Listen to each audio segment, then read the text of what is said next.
Worked. It worked. It doesn't like need to necessarily work, but all right. So, ladies and gentlemen, welcome to tonight's show. This is impromptu, as almost always. A lot of these. When aren't they? Yeah. The best. I think the best of us, the best of our live streams together are impromptu. Mm-hmm. I really think they are. So I didn't want to believe it because I didn't want to get my heart broken. But can I just start with saying no. I told you. So I told you, but you wouldn't listen. It's not that I wouldn't listen. It's not, and here's the thing. Like I'm not. So this is the first step in a greater adventure journey. Yeah, I mean, no, it's not quite over yet. It's not quite over yet. This is just Bob Chapek making some in-house promotions. Exactly. All he's doing is making some in-house promotions. You know, yes. He's rewarding people who have done things that have successful. made money, who have been successful for the company, and he is sidelining those who have not. Exactly. Now, and this is the thing. Anytime a new CEO or head comes in, they're going to do some shakeups, right? Mm-hmm. That's to be expected. That's just the nature of the global corporate world, basically. Yeah. Yeah. And so a lot of us wanted this to happen and have been hoping for this to happen. I didn't expect it to happen, to be honest. Really? You never thought? I've been saying for 2 years that he will eventually be made the creative director. The big question. Here's the thing. The question is, what's going to happen to the two guys that he's just been shoehorned in with? Because there are two guys that were already two people we haven't got a clue who. I mean, you ask most Star Wars fans who are the current two creative directors for Star Wars, and people will be like, "They've got two creative directors for Star Wars." So one of them is Doug Chung, executive creative director, but he is specific to. I can't remember exactly but he has a specific focus. So he currently serves as Lucasfilm's vice president and executive creative director. I don't remember exactly what it was. I was watching somebody before the show, and chief creative officer. Let's see. So there's another one down here somewhere. But like I was watching it and they went on and one of the things that this guy said, and I want to say it was like Star Wars. It wasn't theory. It was it Midnight's Edge, Doomcock, Clownfish? It wasn't Doomcock. I can't watch Clownfish with my kids in the room, or Doomcock with my kids in the room.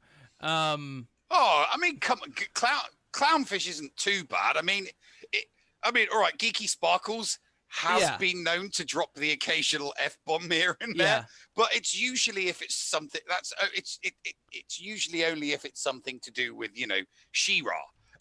John, because that's her baby.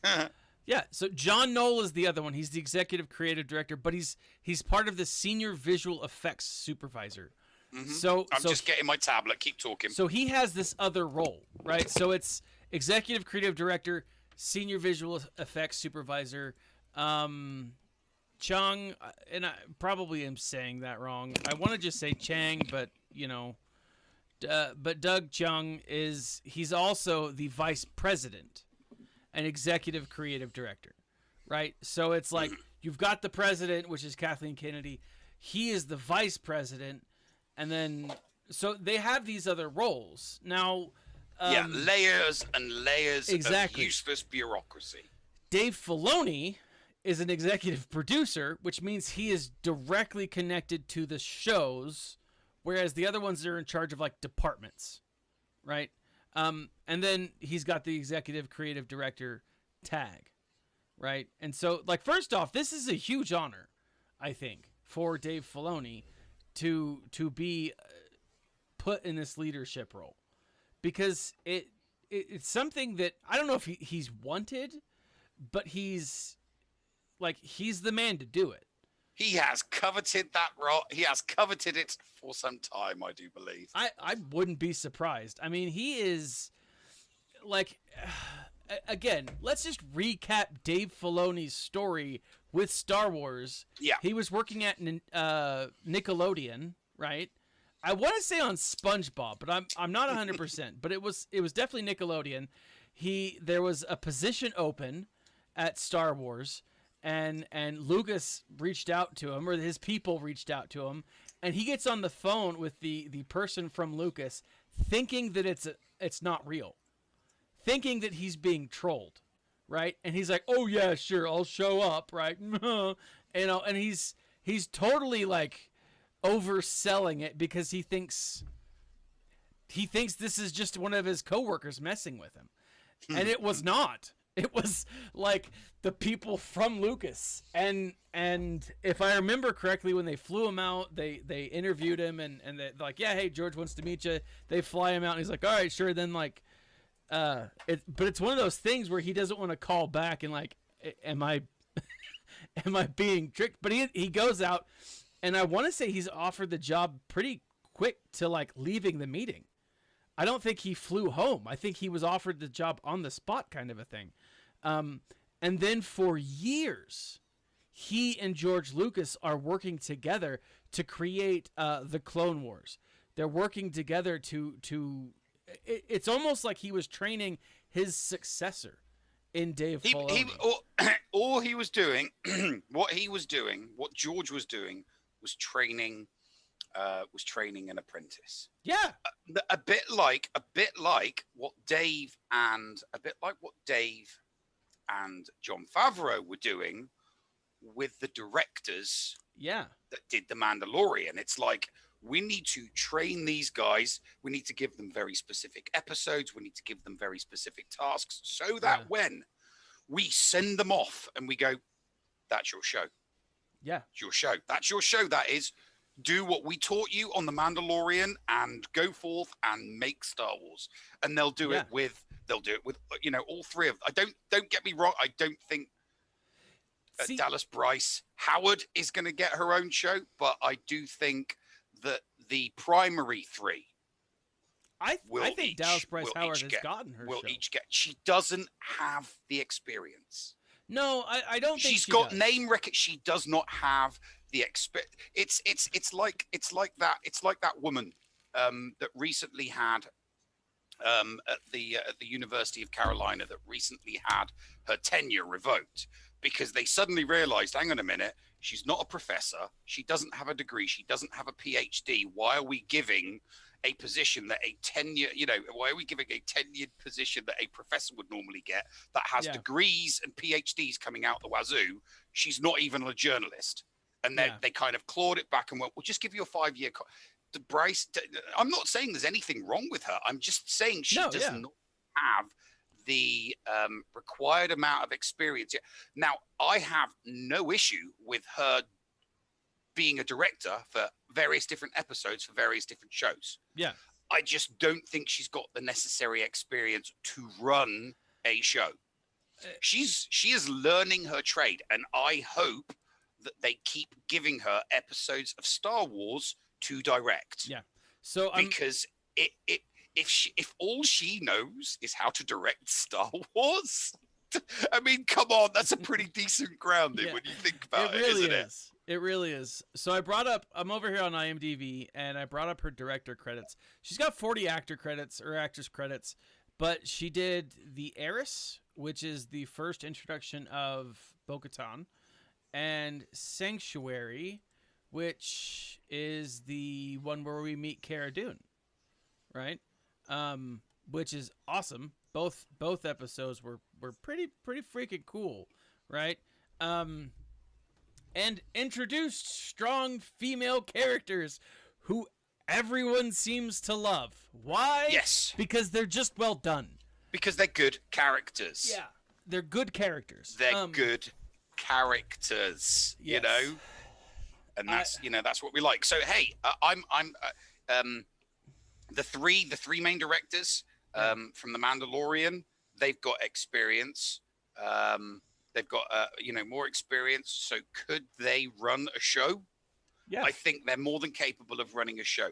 Is Dallas Bryce Howard capable of running a show? No. She is not. She needs several more years experience directing. But if it's all within the field, I mean, can you think about it this way, right? If she's directing an episode on this show, an episode on that show, an episode on that, if she's directing multiple episodes across multiple different shows, 2 years from now, she's going to be the most experienced Star Wars director out there. That's true. And you could then basically put her on any project and give her any Star Wars movie, and she's going to be like, I know my shit. Don't worry, Star Wars fans. I know what I'm doing because I have learnt from the masters, you know? And, and it doesn't hurt that she's got good directorial genes in her. Yeah. So Darth Jellas asks a question, and as Rusty Jason points out, as a misogynist pig, I will answer this one. But you and I have actually talked about this. He asked, do we think Gina Carano will come back? And she never left. Do you think that she will accept? Now, Nev is of the position that she never left. She never left. She was never fired. Nothing ever happened. So I have a little more nuanced of a position. Mm-hmm. Nev is 100% accurate. He is. Like, she was never fired from The Mandalorian, right? They didn't take her episodes off Disney Plus, right? They just said, we're not going to work with her anymore. No, they didn't. Hold on, Lucasfilm Nev, don't interrupt. Even though I will constantly interrupt you. So that's just Lucasfilm, an anonymous source from Lucasfilm said, hey, we're letting her go. We don't like her, whatever. She was officially let go from her talent agency. We do know that for sure. But the rumor was, hey, we're not going to hire her back. It's not that she was fired because she's an independent contractor, right? Now, we have independent confirmation, and I say we as I mean the internet. There are people out there who have independently verified that on the Book of Boba Fett, Gina Carano was seen by 5 different people. 5 different sources reached out to 2 people that have Midnight Sets, Doomcock, and Clownfish TV. All 3 of those have their independent sources and said, we have seen Gina Carano on set during filming. Now, we do know that in the Book of Boba Fett, her role was never supposed to be big.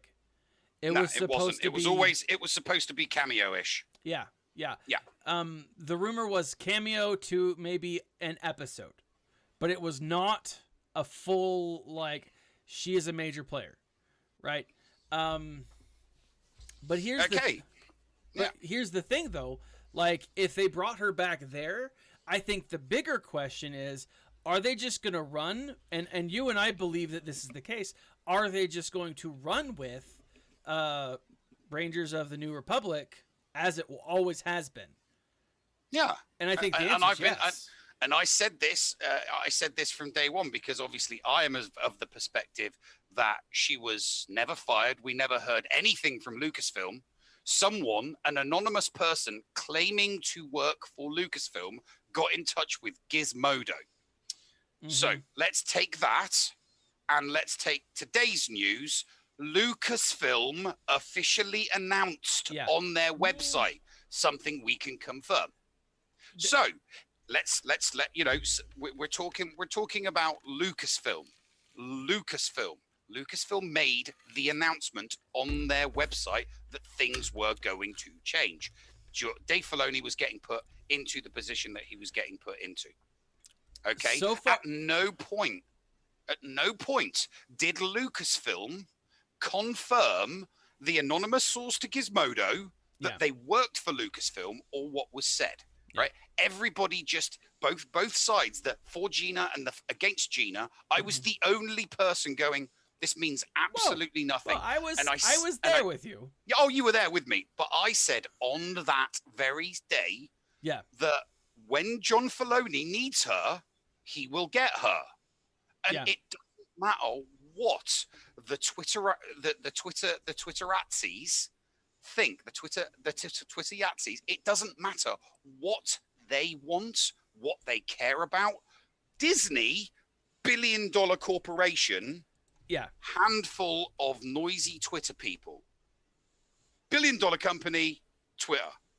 Billion-dollar the people on Twitter that wrote 24 different stories based on that one single anonymous quote. Okay. They put a little bit of pressure on her, on her, her agency. Big, to her, big effing deal. Doesn't matter. Completely and utterly irrelevant. All right. She still did the National Geographic thing with Bear Grylls, which Disney put on. They didn't take down The Mandalorian, which had Gina Carano on, and nothing has changed. Nothing has happened. So all these people that continuously keep saying, oh, she was fired. Oh, Lucasfilm said that they didn't want to work with her. Never happened. It never, ever happened, because Lucasfilm and Star Wars.com and all of those.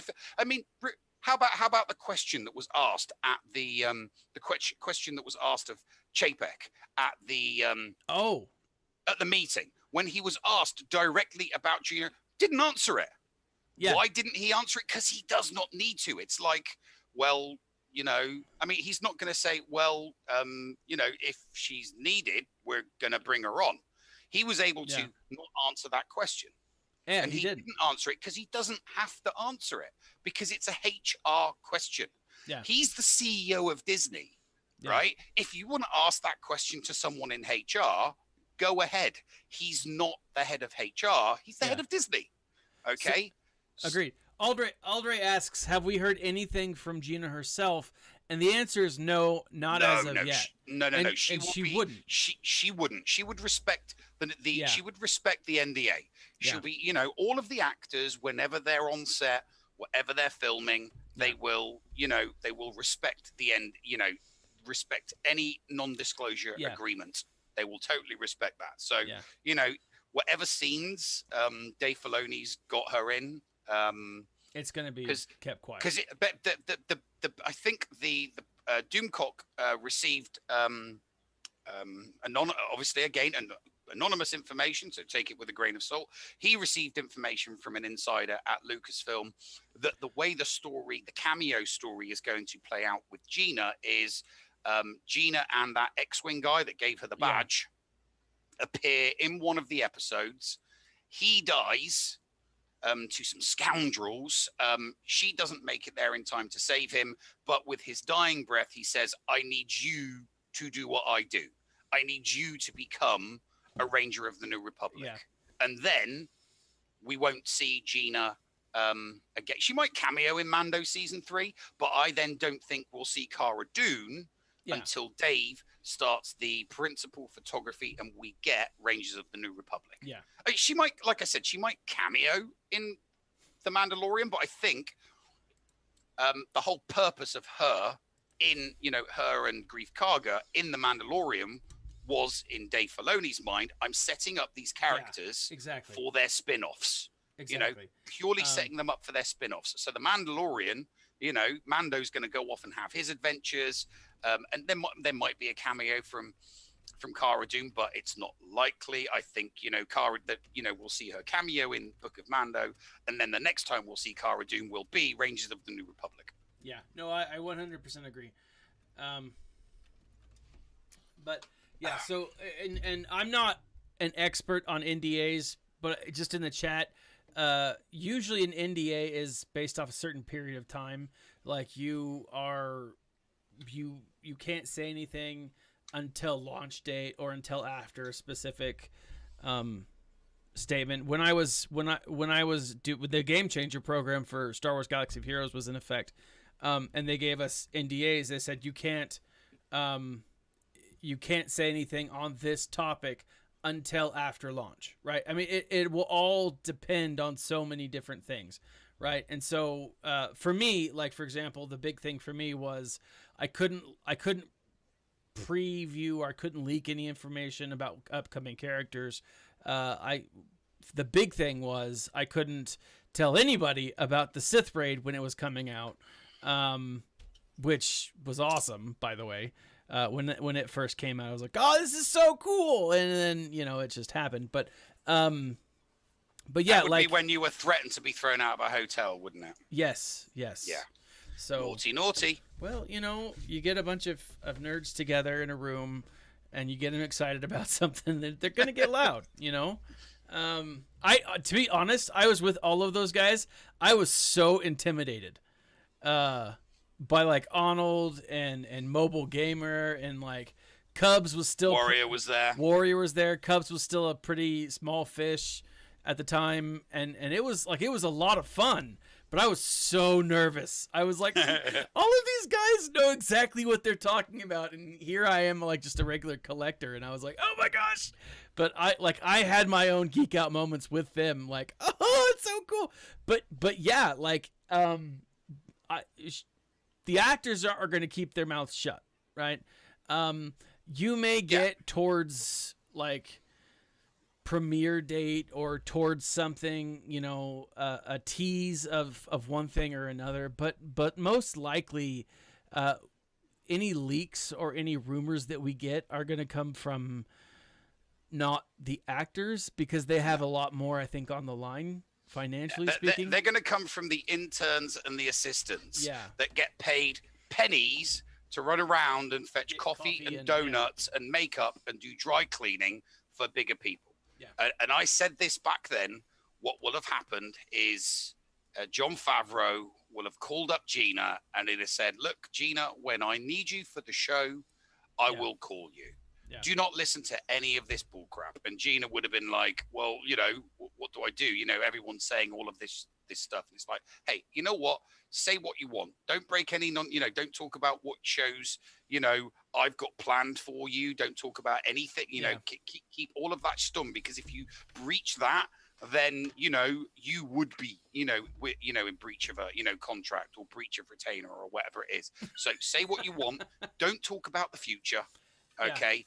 Just, let them say their thing, go do some interviews, get some publicity out of this for yourself. But when I need you and you get the call from HR, you come into the studio, you do your job, and you go home. And I think that there would have been a private call between Jon Favreau and Dave Filoni, because we know how close they are personally. Yeah. We know how close they are personally, but it would have been, look, we need to keep this quiet. Don't worry about, what social media is saying. They are irrelevant to what I'm doing, and I don't make TV shows based on what the 1% of the 1% of the 1% of Twitter says. Yeah. I make stuff because I'm under contract at Disney. They want me to make X, Y, and Z shows. They want me to make them loads of money. They want me to do a Star Wars universe, start a Star Wars universe, just like I started, a Marvel universe, and that is it. Yeah. Yeah. And again, I think the really cool thing here, and what is amazing to me is these are guys who understand the canon behind it all. They understand the lore behind Star Wars, and not just the lore. They understand where it all came from. They understand the idea of these old spaghetti westerns. I mean, and that's something that we see in the Bad Batch. That's something we see in maybe not the Bad Batch, the spaghetti western. The Mandalorian, though, absolutely. The Kurosawa films. I mean, these old samurai films. I mean, they understand where George Lucas was mind-wise when he created this, when he made this being his masterpiece, his baby, and they themselves also know how to do that and still maintain an audience, still maintain a fun, enticing story, so as we've seen through the Clone Wars, Filoni did an amazing job developing some of the best characters, right? Now Jim Milton says this isn't good news. We need we don't need a toxic male in charge of anything in Star Wars. There goes all progress of film. I'm hoping that's super sarcastic. I'm hoping that's super sarcastic. It's someone poking. It's someone I'm just sure having a giraffe. I'm sure that it is. But the thing about it, like, some of the role models that I want my daughters to look at in cartoons are from Star Wars. I look at Hera Syndulla. I look at Ahsoka Tano. I mean, Ahsoka probably first and foremost. I look at like what even Asajj Ventress, not necessarily someone that I want my children to pattern their life after, but like a murderess, yes, a homicidal Sith Lord murderess. But seeing her story arc and seeing all these bad things happen to her, and then her change for the better, her change to try and still believe in hope, and like I think that's powerful, right? I've said this many times, and let me double check. I'm not sure where it is, but I've got a book back there on my shelf. It is called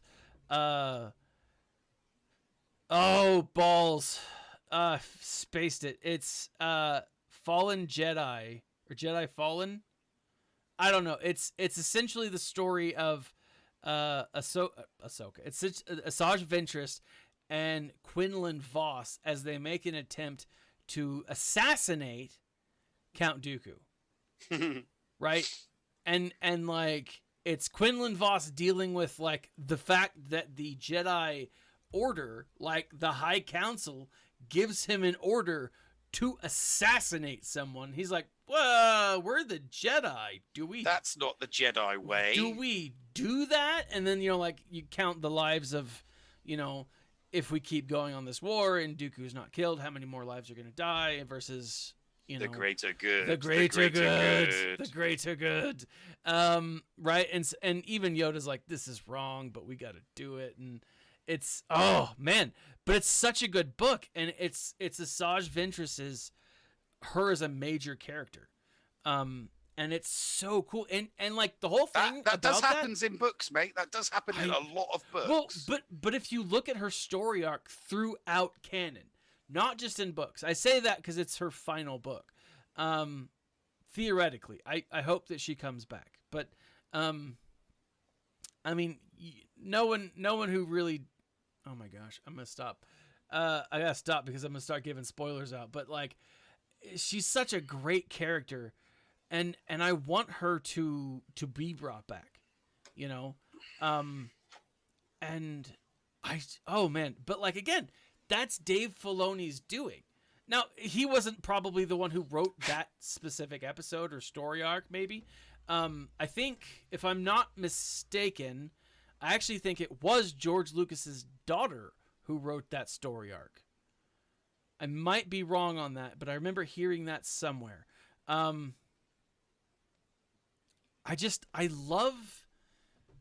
love this. Like, I'm really excited about this. And I saw it earlier. Like, there's a number of channels that I really like to watch. I've mentioned him a couple of times, but A Black Jedi is kind of an up and coming. I say up and coming. He has far surpassed my my subscriptions. But like, he's still a fairly new channel. But he does news and he does Star Wars stuff, and but a lot of what he reports on and he talks about is rumor. And so when I saw the thumbnail earlier today, I was like, I don't know, man, and I didn't have time to watch it. And so like, it wasn't till like you, Nev, had messaged me, and I was like, okay, so maybe there is something to this. Because before I messaged you, before I tagged you in your Discord, I went to the sources, and Lucasfilm.com, which we are looking at now, doesn't come any more verified than it doesn't get any more verifiable than that. Yeah, it does not get any more verifiable than Lucasfilm.com. It just doesn't. Yeah, we are currently looking at Lucasfilm, right? Let me. Yeah, so I like. This is his thing, man. I'm stoked, man. I don't know, but like, so Rusty Jason says it's that he finds it funny that she pushes this, Kathleen Kennedy pushes this female agenda, and that's what her real focus is, and he says at least the ones I know. So I'm just gonna read it because I'm gonna botch it anyways. I don't really know how to phrase this, but I find it funny how Kathleen Kennedy really pushes the feminist agenda, but all the women in what she's had her hand in, at least the ones I know, and maybe not including Jyn Erso, have all been terrible. Yet the early female characters have been far superior. And that's his opinion. I 100% agree with that, though. I mean, I don't think that Kathleen Kennedy is getting moved because of her agenda. I think Kathleen Kennedy is going to be moved on because she has not been as successful at making money for Disney through Star Wars as they were expected to. Yeah. I mean, don't get me wrong. I don't. They wouldn't have said, Kathleen, your head is on the chopping block. We're going to fire you if you don't make us X amount of billions of dollars. Yeah. Right. But so the grace period was Episode 7 and Rogue One. Okay. Then Episode 8 didn't make what was expected. Episode 8 was expected to make $2 billion as well. Yeah. It made 1.7 minus the 500 million. Did it cost? For the minus the 500 million for cost and the 250 million for the PR, the adverts and stuff like that. Yeah. Then came Solo, and even a first-rate director, Ron Howard, could not save that movie. That movie made a loss. And at that point, the people at Disney would have been like, okay, this is like the easiest IP in the world to make money from. Why are we not making oodles and oodles and oodles of cash? Our movies aren't making what they're supposed to make. Our toys? Dave Filoni kind of had his bump in the road with Star Wars Resistance, but he came back with season 7, so we won't hold those 2 seasons against him. Not everything is a banger. So, okay, go ahead. So she is going to be moved along. She's not going to be promoted because that's what is happening now.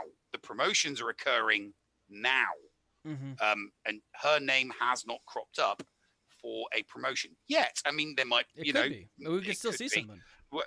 But you don't tend to, you tend not to promote people that aren't as successful as they're supposed to be. Yeah. Okay, they're not. If someone is not not successful, then people just stop. Yeah. Okay. And here's the thing: ideologies and all of that. When it comes to big business and when it comes to like major big business, it really, quietly behind closed doors, it kind of gets ignored, and it does. Yeah. I mean, there are lots of examples of this. I mean, Mel Gibson, perfect example. How many times has that numpty got drunk and gone on these vile anti-Semitic tirades when he's been pulled over, right? Now, under normal circumstances during this time, in 2020, 2021, someone like that would just be cancelled. Yeah, absolutely. But it's like, but the guy is an Oscar-winning actor, director, producer, so we're just going to quietly ignore all this messed up stuff that he says, and every now and then it'll be like, okay, we've got this story. We need someone who's going to make a boatload of money from this movie. Who can we get? Well, there's no one else we could. Well, we could always get Mel Gibson. Mel. Oh, yeah. Can you do a movie for it? So there are examples. I mean, there are examples where talent outstrips everything. Sure.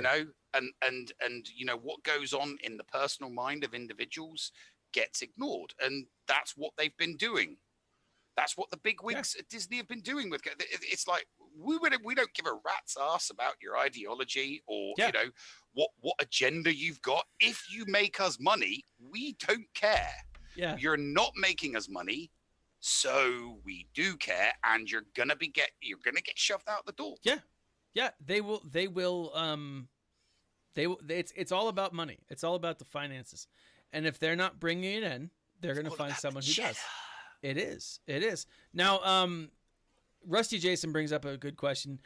He says, "Do we not think that Resistance was forced on Dave Filoni, or at least how it was done? I genuinely don't know, but that's what." And I've heard the same thing too.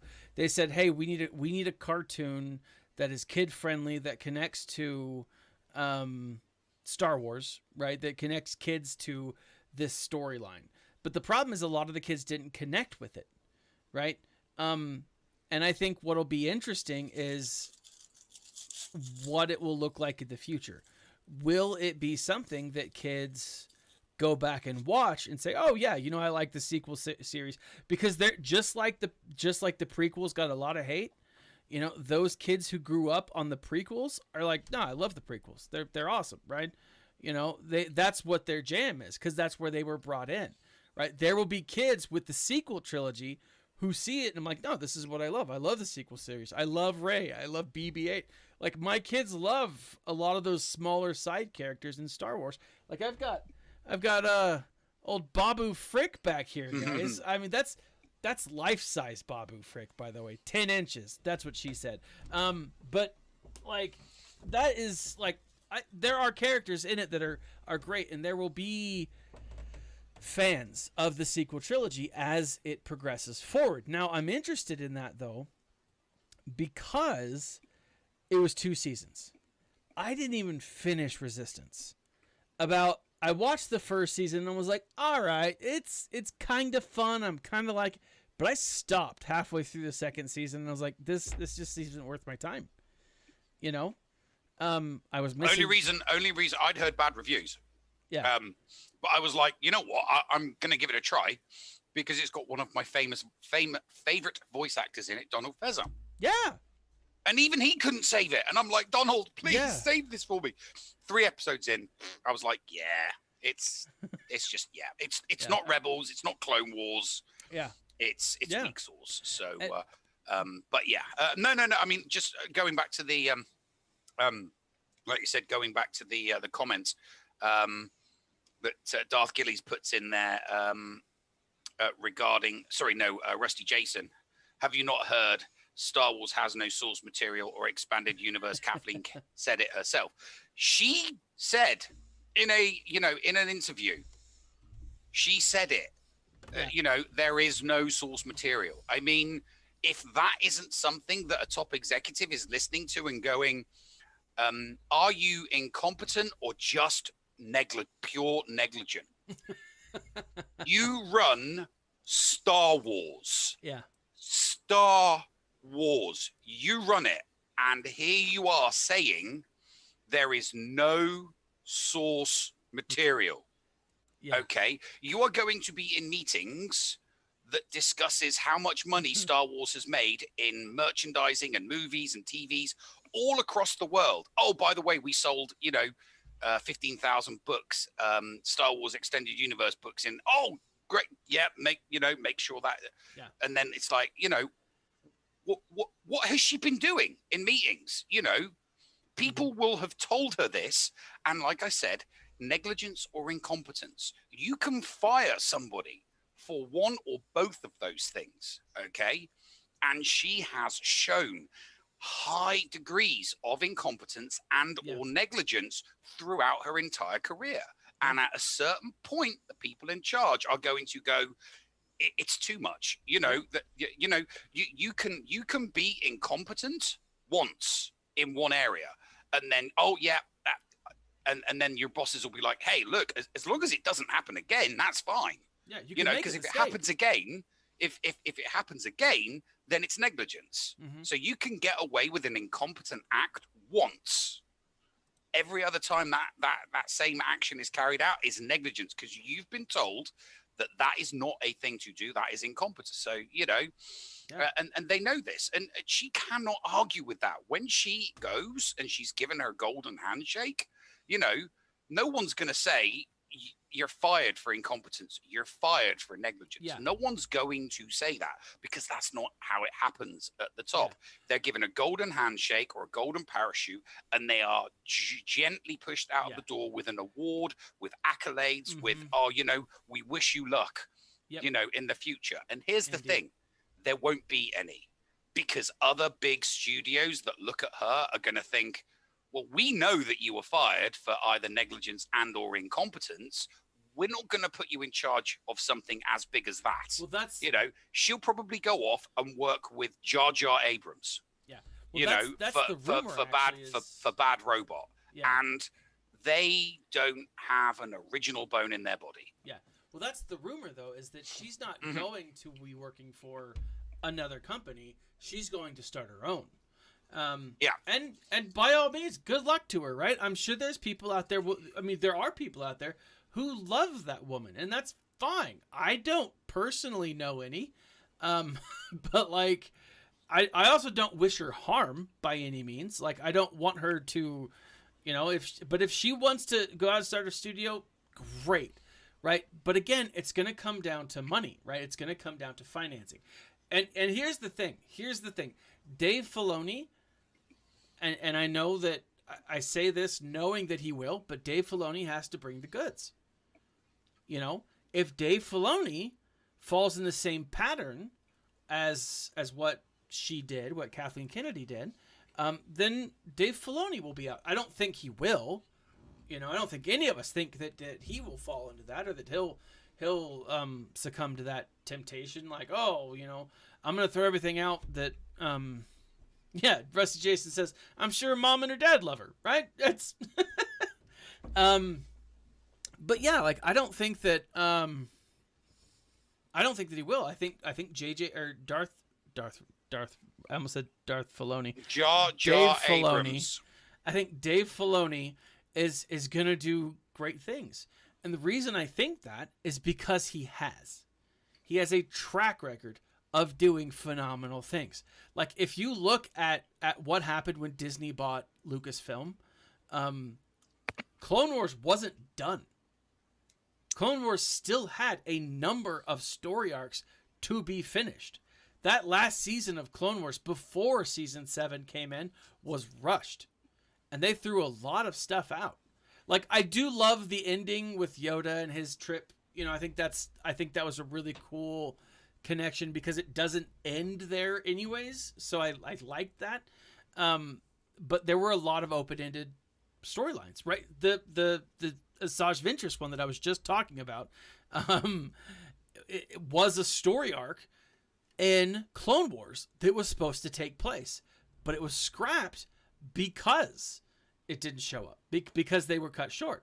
Season 7 was essentially all of those things that were scrapped brought back in, right? Those 3 story arcs were scrapped because it brought back in.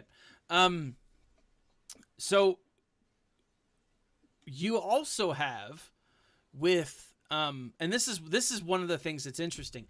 And I think the real difference between the sequel trilogy and or at least with Resistance and Rebels, there was no love for the Resistance, but there was love for the Rebels, right? Dave Filoni was given that same, hey, you know what? You were just in charge of the Clone Wars.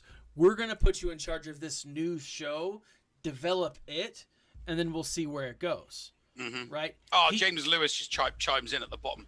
I know I'm in the minority, but I liked Resistance, but it got cut rather early at the end of season 2. It just ended rather abruptly. I'm genuinely gutted for you, mate. I have been right there with you. It sucks for fans of Resistance. It sucked that it got cut short. It does. I'm a massive Firefly fan. Oh yeah. When that got canned after 1 season, I was furious. I was like, Fox, what are you doing? Seriously, dude, what are you doing? It's Joss freaking Whedon. Okay, he just did Buffy. Yeah. What are you playing at? Yeah. He just did Buffy. He's done Angel. He's giving you, gold. Was Buffy season 1 great? No, it wasn't. Was Angel season 1 great? No, it wasn't. But the character development and the story, it's like, well, we've given you 1 season. It's not great. Sorry. So I'm right there with you, James. I am, I feel genuinely sorry for you. Hey, not everything in Star Wars is for everyone, but there is something for everyone in Star Wars, and it's a shame that you were a fan and a show that you enjoyed got canned. So and that's genuine. Yeah, one of the reasons I lost interest in season 2 was because I found out that they weren't making a season 3, and I was like, okay, so it's just ending. I was like, all right. I mean, like I said, and I've said this before, Resistance to me wasn't amazing. It was entertaining though, right? Like it was entertaining. It was fun for what it was, but it didn't have the gravitas or anything like that. You wash your mouth out with soap and water, Rusty Jason. The original Dune was awesome. How dare you? How dare you, sir? Yeah, and that's the thing though too. Like the Clone Wars and Rebels, they had time to build upon themselves. The first half of season 1 of Rebels, a lot of people didn't care for, right? A lot of people didn't like Ezra Bridger. Like, who is this guy? I don't care for him. I don't like him, right? They had to build upon itself. There was a lot of stuff that was that took time. Right. And I think, James Lewis is probably right that, those things, given the time and given the legs, it might have been able to pick up and maybe even save, maybe not save, but strengthen the sequel trilogy. Right. Thank you, Jason Lewis. He says, by the way, Thaddeus, congrats on the last week and day of work until the summer. That is correct. I've got one more week, guys. So very excited. So it's all good though. It's all good. Yeah. The Clone Wars. I mean, there were 7 series of Clone Wars. I mean, I could easily say I only liked 80% of it. Yeah. Because there was at least 20% of episodes, and I'm watching it, and then guess what I do? I pick up my phone because because whatever's going on the screen is not keeping me on the screen. Yeah, there were about 20% of the Clone Wars episodes were just meh, but the over, the 8 because 80% is good. That's great. Absolutely brilliant. And the last season 7, 12 episodes. I only liked 8 episodes. I mean, there was 4 episodes I didn't like at all. 4? Loved 1 to 4, hated 5 to 8, loved 9, 10, 11, and 12. Oh yeah, there okay. Yeah, it was 12. All right. For whatever reason, I was thinking... So for season 7, I only liked 66.666%. I only liked 2/3 of season 7. But as I've said before, not every show, not every movie, not every episode is gonna be a banger. Yeah. Sometimes you're just gonna get, I mean, come on, we're all humans. You don't think directors and actors and writers don't have bad days? Those episodes that were crap, the writers were sat there, he's probably nursing a hangover, or the cats just died. The girlfriend broke up with them, or their girlfriend or their boyfriend broke up. They had bad Mexican food. They have bad days. Those bad days are reflected in. Come on, if you have a bad day at work, if you're having a bad day, are you less or more productive at work than if you're having a good day? Yeah. Because I would argue you're probably going to be less productive at work if you're having a bad day than if you're having a good day. And that is exactly the same with, movies and TV shows are given to us by other human beings, and everybody has a bad day. I mean, some people have, bad years, like Ryan Johnson. I mean, some people have just, yeah, bad, entire periods where it's like, it's not just a bad day, but it's a bad week that turns into a bad month, that turns into a bad quarter, that turns into a bad year, and situations like that. And, hopefully he doesn't have a bad year like that ever again. I don't care if he does or if he does not, but some people have bad days, as long as the consistency's there. I'm prepared, like with Dave Filoni and Resistance. I'm prepared to give him. That's a gizzard, as far as I'm concerned. The rest of his body of work has been great. Sure. I'm gonna give him I'm giving him a pass. I'm giving him a free pass with Resistance. Yeah. On the subject of directors, with Filoni being made the creative director, he now has considerably more power in Star Wars than he did before. Oh yes. I would love to see him bring on some more creative minds, maybe a few more directors. I for one would love to see Edgar Wright doing something in Star Wars, because Edgar Wright is like a crazy Star Wars fan, like stupid crazy Star Wars fan.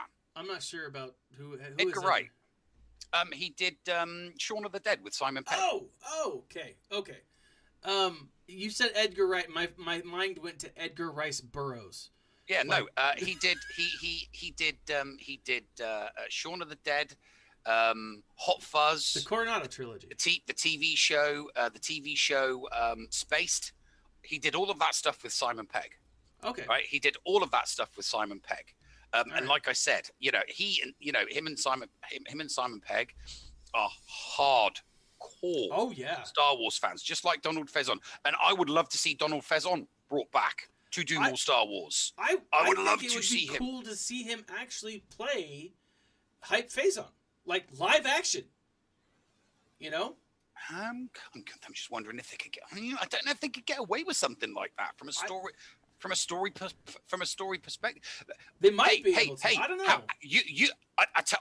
Okay. Star Wars, are you listening to me? Listen to me now. Okay. Pay attention to Nev. Okay. Pay attention to the Nev. Okay.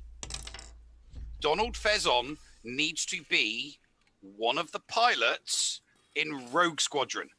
Make it happen. He would be, without a doubt, the perfect comedy relief while still giving you a good, solid actor.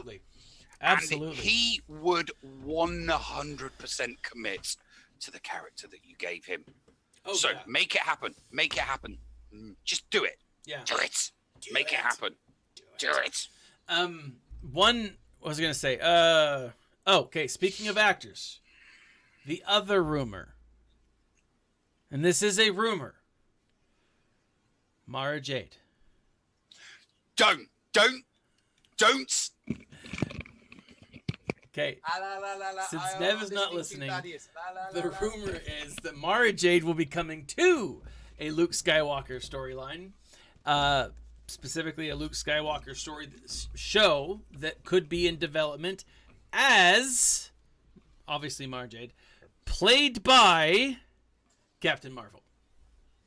It's not going to happen. It's one of those dumb rumors. It really is one of those dumb. It really is one of those dumb rumors. The only character I will let her touch in the Star Wars universe is Dr. Aphra. Oh, you make her Dr. Aphra. You make her Dr. Aphra. Perfect. Oh my gosh, yes. Yes. You love to hate. Yes. People already hate her. She would be the perfect Dr. Oh Aphra. my gosh, Nev, that is dead on. She would be the perfect Dr. Aphra. Dr. Aphra is like, I don't know if you've ever read Dr. Aphra, but she's like got permanent resting bitch face. Yeah. In the comic books, permanent resting bitch face. It's the face that Brie Larson makes all the time. So she wouldn't even need to act. No. Okay. She would not need to act. All she would need to do is channel right, is channel the character that she played on Scott Pilgrim versus the World. Yep. Okay. Absolutely. Add a tweak of evil to it, and then all of that condescension that she aims out to the world as in a her person. private as a person, channel that into the character. You've got yourself Dr. Aphra. Yes. And that is a anti-hero that people will love, because they will watch her on screen and they'll be like, oh my God, you completed. Why do I keep wanting to watch the next episode with you in it? Yes. I would love that. So here's... I would watch that. I can't stand her as a human being, but if she would be able to pull that character off so easily. Oh yeah. Dude, so easily. That is a perfect casting. That is a 100% perfect casting for that. Oh my gosh. Simon Pegg playing 000. Right. The evil droid, the evil C-3PO. The thing is, I mean, they could. I mean, if they wanted that droid to be the comedy relief, yeah, I could see it happening. But he is the comedy relief. It would work. It would definitely work. Yeah. Now, the other rumor. Yeah, but there's a difference between funny ha-ha comedy relief and evil comedy relief. That's valid. It's like valid. You're laughing at evil comedy relief. It's like an yeah. It's like, yes, that's really evil, but I'm laughing. Yeah, that's evil comedy relief. Simon Pegg is more so stupid. That's Simon Pegg. Right. Simon Pegg is funny ha ha, brew ha ha comedy relief. I can't see. I wouldn't. I don't think my brain could comprehend his voice doing evil comedy relief. Yeah. You'd need someone more sinister with a more. You need a Brit. You need someone with an English accent. It would have to be someone with an English accent. Peter Serafinowicz. No idea. Peter Serafinowicz. He was in Shaun of the Dead. He was the guy coming out of the shower from Shaun of the Dead. He was in Guardians of the Galaxy. He was the he was the guy that yes. He was in, he did the voice for Maul in episode 1. Did he? What's his name? Peter Serafinowicz. I have no idea how to spell that. He played the royal character in Parks and Recreation. He has got the most quintessential posh English accent. He can do comedy relief straight, which would be perfect for a droid. So yeah, he plays the Tick. Yes, and the live action Tick. He would be perfect for a droid. His voice would be perfect for an evil droid. As comedy relief. It would just be perfect. All right. So Rusty Jason Aldray asked, who would we choose to play Mara Jade? And this is the rumor that I've heard. Karen Gillan. Or Gillian. Gillan. Karen Gillan? She could do it. Yeah. She's a natural redhead. Yep. So she could pull it off. She is a natural redhead. She could do it. She's athletic. We've seen her. She plays Nebula. We know she can do action. Yeah. She's contracted to Disney. Yeah. She's done. She could. She could do it. And she's young. She's young enough to be able to carry the character for many, many years. So Karen Gillan would be a good idea. Yeah. If this, and think about this, her playing opposite Sebastian Stan. I think that would be a really That would work. I think that would really work. That would work. Yeah, that could definitely work. I mean, I'm not as hung up as some Star Wars fans, because that's the beauty of Star Wars fandom, where we all have different opinions. I'm not as hung up as some other fans in recasting Luke Skywalker. Yeah, I'm not either. I'm not. I really, really am not that hung up on the actor doing it, because they were able to do it in the MCU. They pulled it off perfectly well in the MCU. I mean, they changed actors for characters in the MCU, and nobody said boo to it. Well, the actors did, because obviously the actors weren't that, the actors weren't particularly. I mean, Edward Norton got recast with Mark Ruffalo. The actor that played Brody got recast. I want to say that there's a third. Well, Spider-Man's been recast a few times. No. In the MCU, no, I'm talking about actors specifically within the. I could have sworn there was a third, but I can't think of it off the top of my head. So changing actors, works as long as the actor that you're replacing with pulls it off. Sure. Mark Ruffalo pulled off Bruce Banner and the Hulk very well. Mm-hmm. The guy, I can't think of the actor's name that they switched for Brody. Was fine. The character, the actor was able to, channel the character, and the character was pretty much stayed the same. So, I don't see an issue with recasting Luke Skywalker, especially if it gives us more Luke Skywalker stories. Yeah. My ultimate nerdgasm would be the Thrawn trilogy. That would be my ultimate nerdgasm. That would be my I would be like Don Cheadle. I would. You know what? I would just rent a chair in the cinema. I would just rent a chair in the cinema, and I'd set up a tent outside, and then every time they showed it, I would go in and watch it over and over and over and over and over. Yeah. So I love Thrawn, and you and I disagree on this wholeheartedly. I absolutely think Thrawn's going to be turned into a good guy. I know you don't, but I think they're going to retweak it. And the reason, again, comes down to money, right? It's all about royalties and what they can make, right? If they retell the story of Thrawn, heir to the Empire Thrawn, they're going to take that. They're going to please everyone who's a fan of Thrawn, right?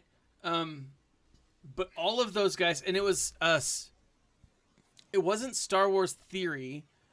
It was Star Wars something. I don't know. Someone just came out with a video that talks about there's a discrepancy between Thrawn in live action, or Thrawn in the cartoon and books. And there's a real divide between those two groups, or those two characters. Yes, Thrawn in live action he's ruthless. Like he bombards the city of Lothal, or the planet Lothal. I forget what the city is actually, capital of Lothal. Star Wars Explained. Thank you, James Lewis. And it was absolutely fascinating because he points out everything that I've been talking about with you, is how different he is, right? In Rebels, Thrawn is a bad guy, but because he's introduced as the Imperial counterpart, he's introduced as the bad guy, right? Star Wars Thrawn books 1, 2, and 3. So Thrawn Treason, Thrawn Alliances. Thrawn's not a bad guy.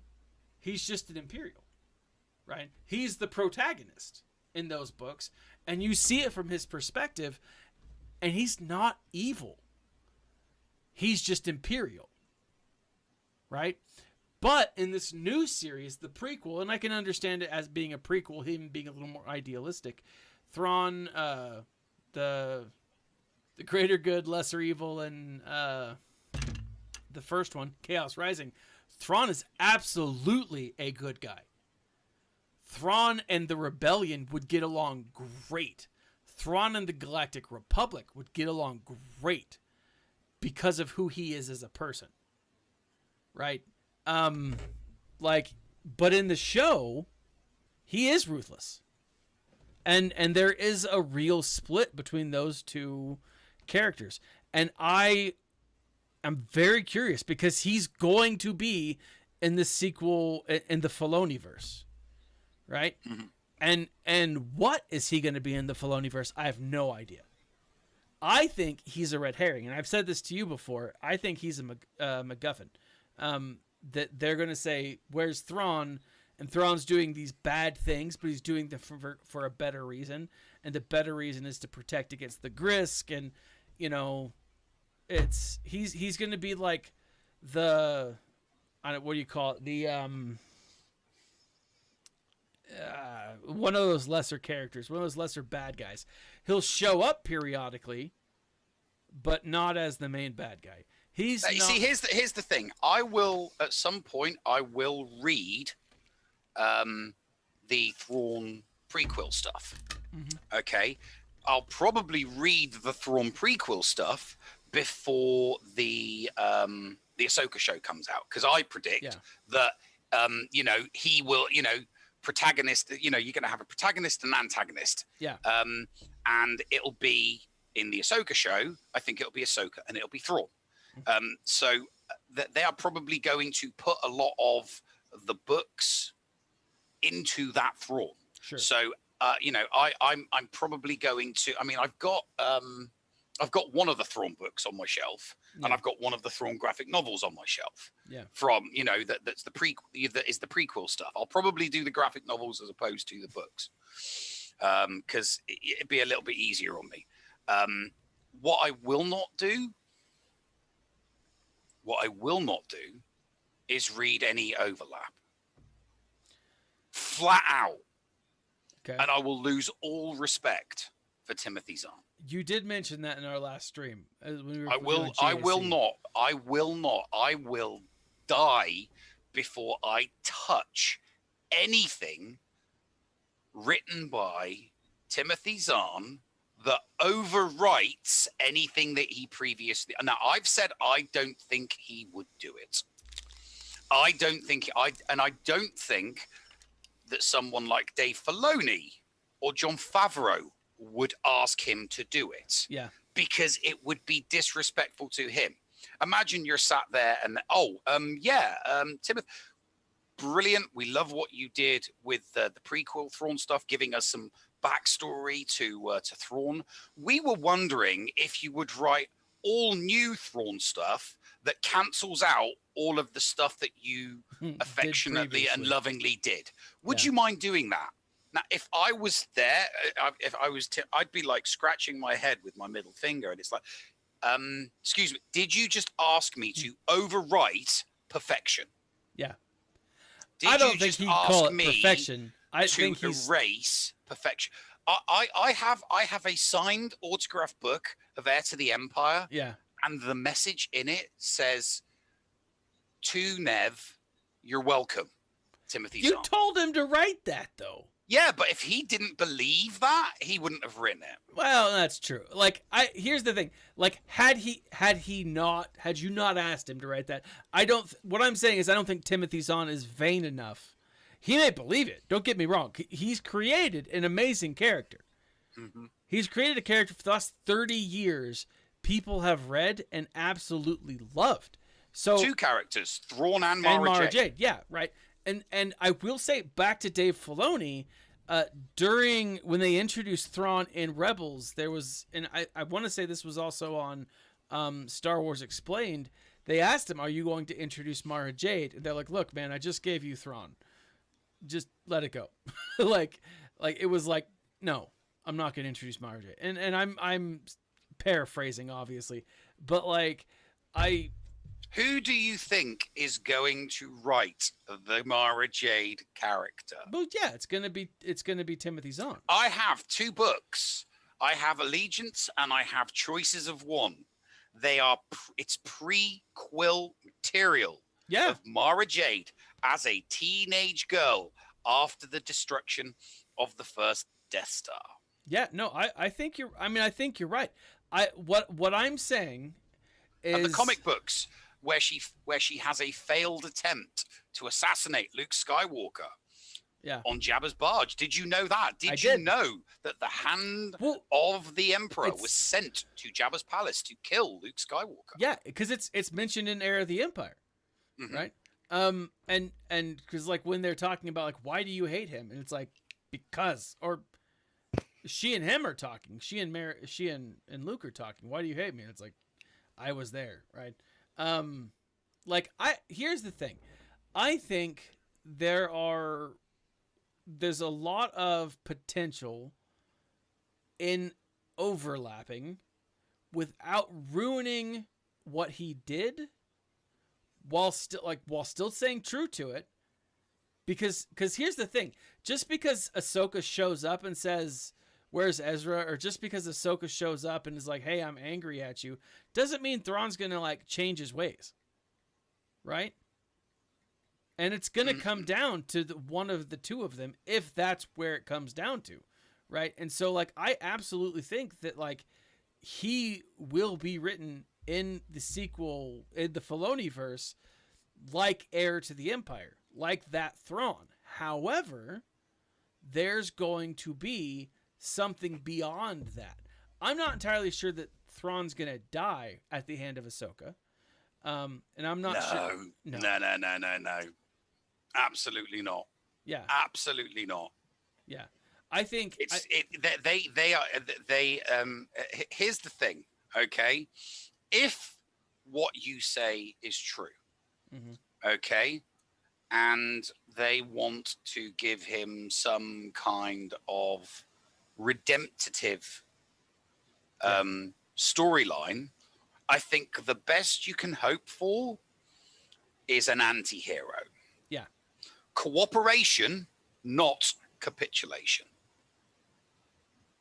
I'll work with the Republic, but I will not swear fealty to the Republic. Exactly. I'm an Imperial, and I will always be an Imperial. But if our goals align, I will cooperate. That's what happened with the Imperial Remnant and the New Republic in the extended universe. They didn't all just come over.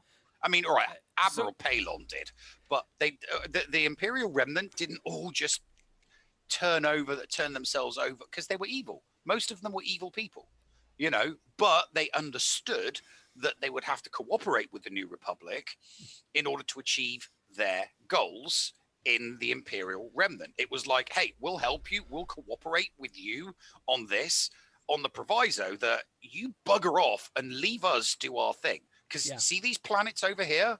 They want us to rule them. They want us, the Imperial Remnant, to govern them. Okay, so you leave you leave us alone in our area of the galaxy. We'll leave you alone. We'll cooperate with you. I can see him doing something like that, but under no circumstances do I see him becoming a good guy. Okay, so Nev, that's the entire premise of Thrawn alliances, and Thrawn treason. Mm-hmm. He is a Chiss first, an Imperial commander second. But while he is in the Imperial employ, I will do my duty because I believe doing my duty to the best of my ability as an Imperial will also help me help my people. Right? And that's my thought. That's why I say that there's going to be an overlap, because what you just described is Thrawn treason, Thrawn alliances, but not in that order, right? Now I would back in the chat. What was it? It was Rusty Jason or it was Rusty Jason said, didn't Filoni try to bring back Starkiller? You mean like in episode 3 of the Bad Batch, like the last episode? Because I think that could be where a lot of people are thinking what that's going to go. Is that he's going to bring back Starkiller, or at least the Starkiller program, because we know that they're going to have to start trying to clone Force-sensitive people here very soon. Right? If Snoke is going to be around and kicking by the time that Ben Solo is alive, he has to be made at this time. He has to be researched and created at this time. Right. That's not going to happen. The Mandalorian season 2 was already retconned the timeline. Not necessarily. It's either retcons the timeline or it has made moot all of Marvel Star Wars comic books. Like the new ones? Like the comic book where Snoke and a Ben Solo meet. Like the comic book with Caleb Dune in it. Yeah, all those comic books are completely and utterly meaningless if the Mando did not retcon the timeline. Because the Mando retconned the timeline. The comic book series and the canon story timeline has Luke Skywalker's first apprentice as Ben Solo. Not Grogu. The Mando had him take away Baby Yoda. Baby Yoda is now his first apprentice, not Ben Solo. He had him take away. That's the thing. He had him take away Grogu, saying that he will be trained. Yes, by Luke Skywalker. Who the hell else is going to train him in the ways of the Jedi? We don't know. We don't know. At this time, the obvious response is it's going to be Luke. Luke's going to train him. He is Luke Skywalker's first apprentice. What about Cal Kestis? What about Cal Kestis' trainer? Right? From Jedi Fallen Order. Like Cal. Yeah, exactly. The games and comic books are being ignored. They're not. That's the thing. I don't think that they are. Now, the comic book for I can't the whole Caleb Dune revamp of from season 1 episode 1 of Bad Batch. Yeah, that's absolutely I get it. There's an F up there somewhere because the comic book and this show don't overlap. The word you're looking for is the continuity has been jacked up, screwed. Yeah, the continuity has been screwed. And so yeah, there is an issue there. But I don't think that is necessarily the case with this. It very well could be. I'm not saying that you're wrong. I'm also just not saying that you're right. I think that we don't have enough information to know. Here's the thing. Here's another thing, and let's not discount this other important thing. What if they simply do what Marvel did? Which is? You keep the movies and the TV shows separate. They could. All of them, none of them. There is mention of the movies and events that occur in the movies in the TV shows, but there is no crossover. Yeah. None. Like, there is zero crossover. So you've got The Punisher, you've got Daredevil, you've got Agents of S.H.I.E.L.D., you've got Luke Cage, Iron Fist, Jessica Jones, right? You've got all of these Marvel Universe characters, important ones, big ones, but they're in TV shows. Now, they've got shows, they've got stories, and they all link and they all come together, and there is mentions and brief discussions and brief talks about, like, they talk about Avengers as the event in the TV shows. Yeah. Okay. And that is a formula that has worked very, very well. Obviously, the movies have been more successful than the TV shows, but the way things are going for Star Wars at the moment is the TV shows are showing more success than the movies, which is why I think that they're just doing these one-off movies and they're putting more emphasis on the TV shows. Yeah. Kenobi, Ahsoka, out of all of that stuff that they released, which of them are movies? One, Rogue Squadron. Yeah. Rogue, that's it. That's the only movie that, so Disney are like, okay, right now we're having more success with animated shows and live action shows. So that's where our bread should be buttered. Yes. Because let's not forget, it's not just about getting subscribers to Disney Plus. It's about the money they make with the merchandising. Yep. Merchandising. I mean, and they made an absolute killing. I mean, you cannot walk into a store or a supermarket without seeing something with the Mandalorian or Baby Yoda on it. Every time I walk into a store, I will see hand sanitizer. Yep. Wet wipes. Breakfast cereal. It doesn't matter. It's got Baby Yoda on it. Yeah. I was in Hobby Lobby yesterday, and oh my God, there's so much stuff in Hobby Lobby. I know. Like, you couldn't go down an aisle with something Mandalorian on it. And I was like, okay, I can't buy all of it. So I ended up, like, filling my cart and then putting it back. I felt terrible. But it was awesome. Like, there was so much cool stuff. And I was like, I can't buy all this. I can't buy any of this. I need to leave now or else I'm going to get in trouble for spending too much money. Yeah. I'm just waiting for all of the Baby Yoda stuff to find its way into a Goodwill or a thrift store. And then I'll start buying it. Give it time, because you know me. Did you see my recent acquisitions? Huh? Did I show you my recent acquisitions? Oh, that's awesome. That's awesome. And I can't move it to the side. Oh, you did show me that one. I've seen that one. I did show you that's that one. Awesome. Oh, it's all right. I showed you that one. Okay. Yeah. That's awesome. I did make 8 acquisitions today, but they're not for me to keep. They're for me to flip. Gotcha. I found 8. And they cost me 50 cents each. I found 8 number 1 edition amalgam comics. I found the Batman Wolverine crossover. I found the Speed Demon one. Oh my God. I've been looking online at how much these things are worth. Yeah. If you get them CGC rated, they're worth like $200 to $300. Because all of that, they're either mint or near mint or very fine.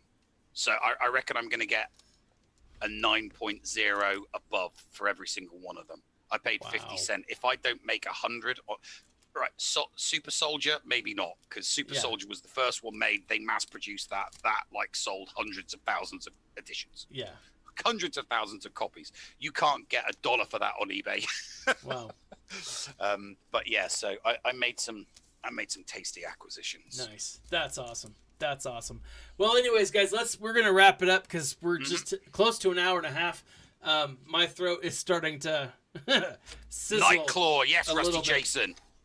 Thank you guys for joining us. Stay tuned. We'll periodically jump back on live and talk about news as it happens. Check out Nev tomorrow on the Escape Pod cast. And I will also be on the Gambit podcast with my trusty bottle of Jim Beam. For a fight night, I will be doing my GA. I'll be doing my Grand Arena Championship battle live on the Gambit podcast. That's going to be at like midnight onwards, though. Nice. And a slightly drunk Nev is always fun to watch. So with that though, guys, thanks for showing up. Thanks for watching. Stay tuned. Share this video if you found it informative or fun. I always love talking Star Wars, and this is one of my favorite things to do. Great. I'm so excited for Dave Filoni. Congratulations, sir. My hat is off to you. Good luck. Godspeed. May the Force be with you. And for all of those who stayed with us and joined us tonight, remember to smile